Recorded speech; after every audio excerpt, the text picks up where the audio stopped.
Bonjour à toutes, bonjour à tous. On se retrouve aujourd'hui on est quel jour? Le samedi 27, et oui, c'est le week-end.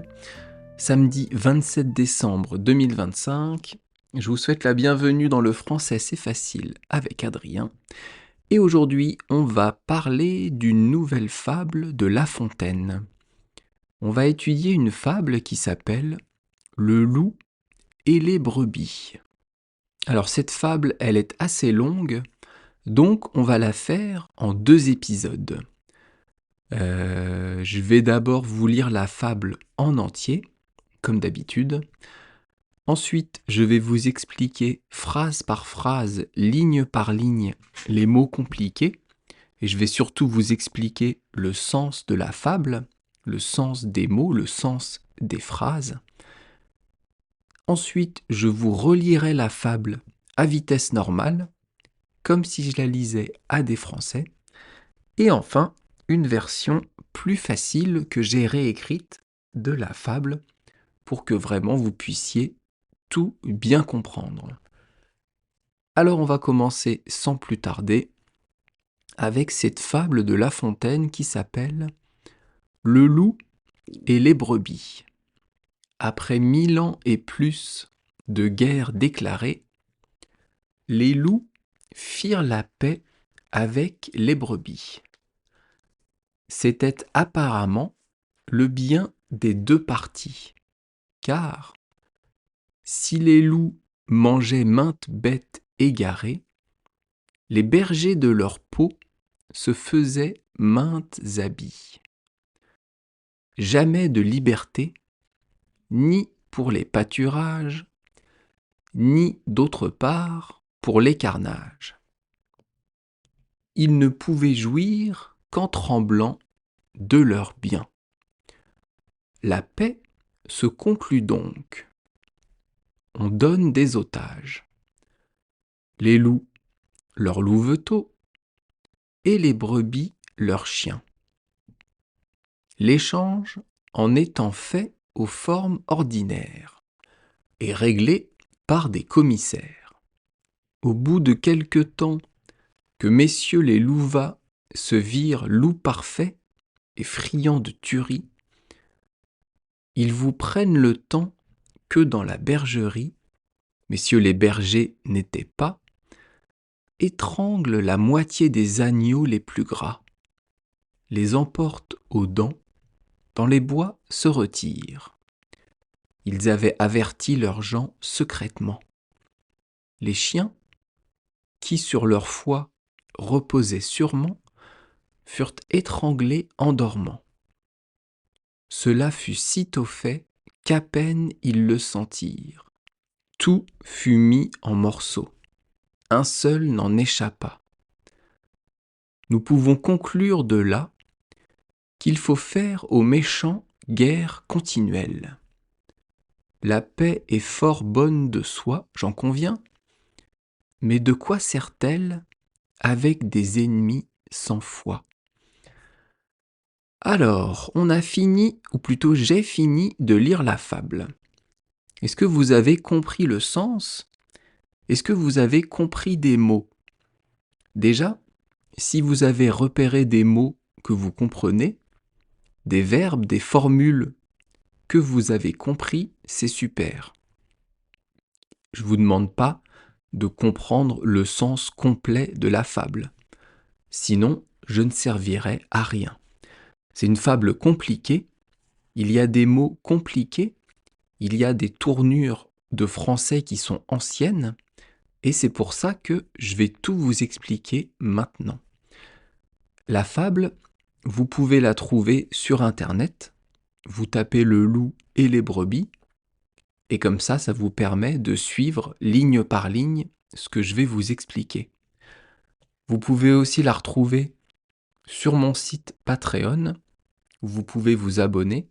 Ça coûte 5$ par mois, donc c'est pas grand-chose pour ceux qui le peuvent, bien sûr. Et pour moi, c'est aussi une reconnaissance, c'est aussi un remerciement de faire ce podcast. Donc, alors, on va continuer, ou plutôt on va commencer tout de suite avec la première ligne. après 1000 ans et plus de guerre déclarée. Ici, on nous parle de guerre. C'est le contraire de la paix. C'est ce qui se passe en ce moment entre la Russie et l'Ukraine. Ça, c'est la guerre. Et ici, on nous dit après 1000 ans et plus. Ça veut dire que c'est une guerre qui dure depuis plus de 1000 ans. Donc depuis toujours en fait. Mais on ne sait pas encore une guerre entre qui et qui. Ligne 2. Les loups firent la paix avec les brebis. Alors, ici, on nous parle de loups et de brebis, comme dans le titre. Le loup, c'est un animal de la forêt qui va chasser des animaux pour manger, pour se nourrir. Et il va chasser des moutons, des brebis. Les brebis, ce sont des moutons. Ce sont des animaux qui produisent de la laine ou du lait, et donc les humains vont les élever. Mais le problème, c'est que les loups mangent les brebis. Donc ici, on nous dit que les loups font la paix avec les brebis. Le mot « firent » dans la phrase, les loups firent la paix, c'est le passé simple de faire. Et donc, les loups vont faire la paix avec les brebis. Il n'y aura plus de guerre, plus de massacre. Dans cette fable, comme dans cette phrase, on va retrouver beaucoup le passé simple. Donc, si vous voulez réviser le passé simple, c'est top parce que dans cette fable, il va y en avoir beaucoup. Et dès qu'on va retrouver un verbe conjugué au passé simple, je vais vous le signaler. Donc on revient à la fable avec les loups qui signent la paix avec les brebis. Ligne 3. C'était apparemment le bien des deux parties. Les deux parties, ce sont d'un côté les loups et de l'autre côté les brebis. Apparemment, cette paix était bien pour les loups et pour les brebis. Mais on peut se demander pourquoi la paix était bien pour les loups alors que les loups chassent les brebis. Eh bien, on va le voir juste après. Ligne 4. Car. Donc là, on a une explication. Le car, ça va introduire une explication à pourquoi la paix est bien pour les loups et pour les brebis. Donc je reprends. Ligne 4. Car si les loups mangeaient maintes bêtes égarées. Alors, maintes, ça veut dire plusieurs ou quelques. Une bête, ici on parle des brebis, des moutons. Et égaré, ça veut dire perdu. Donc les loups mangent en fait les brebis qui se sont perdus. Ligne 5. Les bergers de leur peau se faisaient maintes habits. Alors, dans cette phrase, on comprend pourquoi la paix est bonne pour les loups et pour les brebis. Je vais vous la répéter. Les bergers de leur peau se faisaient maintes habits. Les bergers, ce sont les humains qui protègent les moutons grâce aux chiens de berger. Et donc les bergers vont tuer les loups et se servir de la peau des loups pour se faire des habits. Dans la ligne, donc dans la phrase 5, les bergers de leur peau, leur ici, ça représente les loups. En fait, on pourrait dire les bergers, avec la peau des loups, se faisaient des habits. Donc d'un côté, les loups mangeaient des moutons, des brebis, mais de l'autre côté, les bergers tuent les loups pour se faire des vêtements. Donc, c'était un problème pour les moutons, pour les brebis et pour les loups. Et donc, une paix a été signée.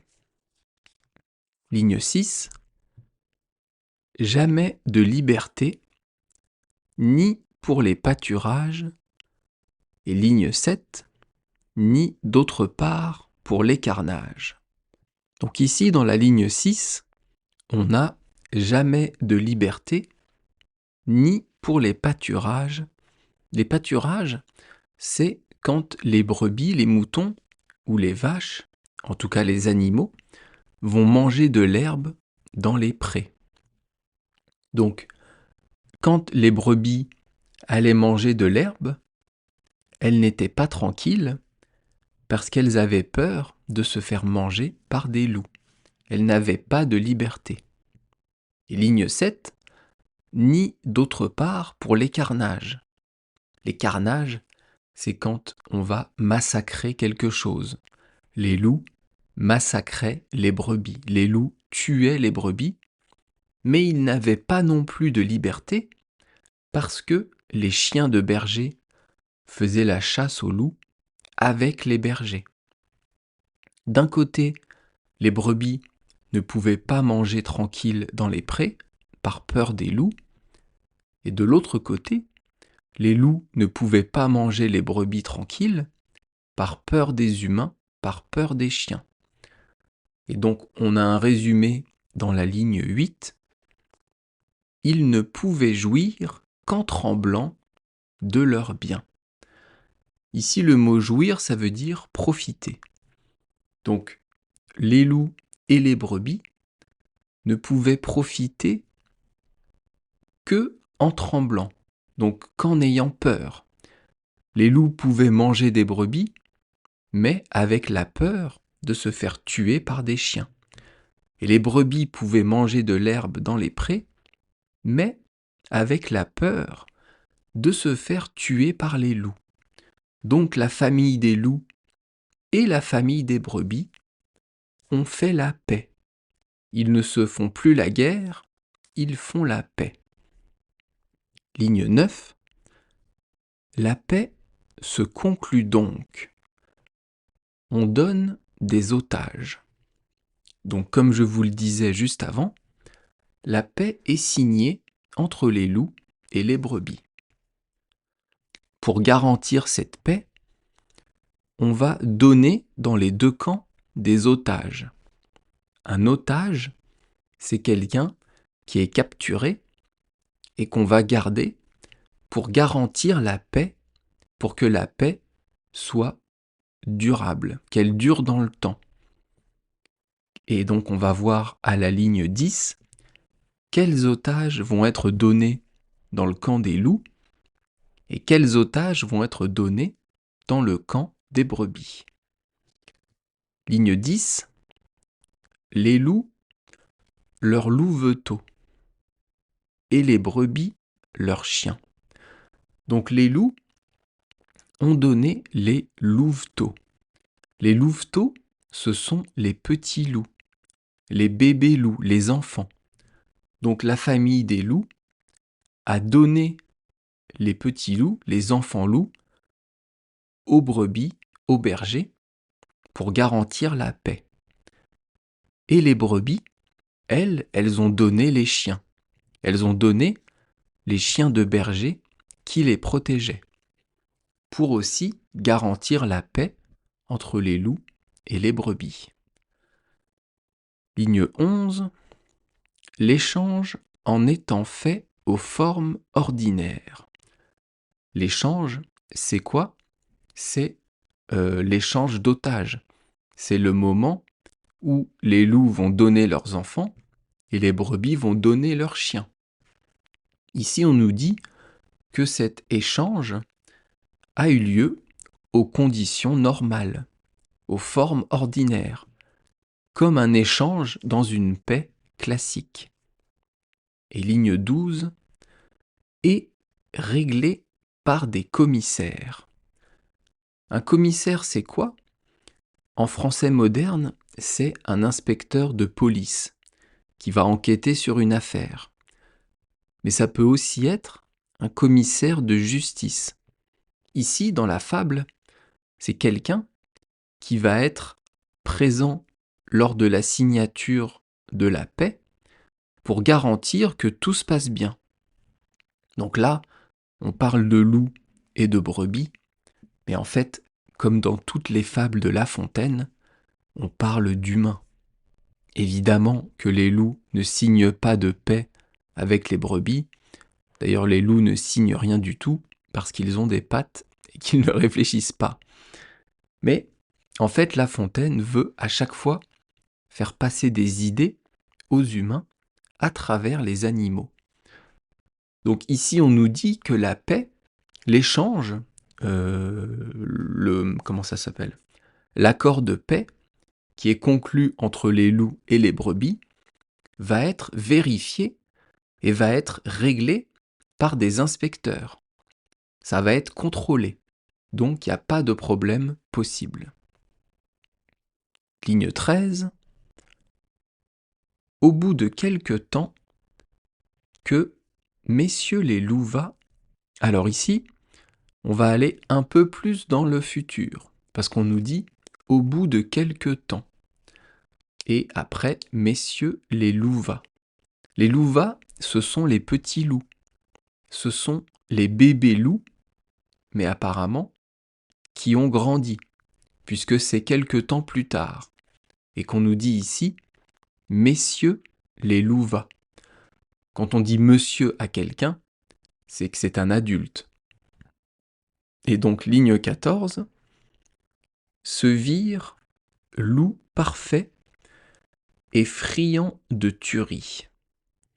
Alors, ici, on a se vire qui est le passé simple du verbe voir. En fait, du verbe se voir. Ce sont en fait les petits loups, les louveteaux, qui sont devenus des loups parfaits, des adultes. Donc les bébés loups, les petits loups mignons, sont devenus des loups adultes. Et on nous dit friand de tuerie. Quand on est friand de quelque chose, c'est qu'on adore quelque chose. Je suis friand de pain au chocolat, ça veut dire que j'adore les pains au chocolat. Donc les loups, eux, sont friands de tuerie. La tuerie, c'est quand on tue quelqu'un. Donc les loups adorent tuer, et plus particulièrement les brebis. Alors je vais m'arrêter là pour aujourd'hui. On s'est donc arrêté à la ligne 14. Et donc, que pensez-vous qu'il va se passer après ? On nous explique dans les 14 premières lignes qu'il y a une paix entre les loups et les brebis. Pour garantir la paix, on va donner des otages. Les loups donnent aux brebis leurs bébés loups et les brebis donnent leurs chiens. Sauf que les bébés loups qui grandissent, eh bien, deviennent de vrais loups qui ont envie de manger, qui ont envie de tuer. Que pensez-vous qu'il va se passer ? Eh bien, on va rester sur ce cliffhanger et on verra tout ça demain. Je continuerai à vous expliquer la suite de la fable et je vous dirai ce qu'il va se passer pour ces pauvres petites brebis. Je vous laisse ici, on se retrouve donc demain pour la suite de cette fable et d'ici là, je vous souhaite une bonne journée. À bientôt, bye bye, hasta luego, matane.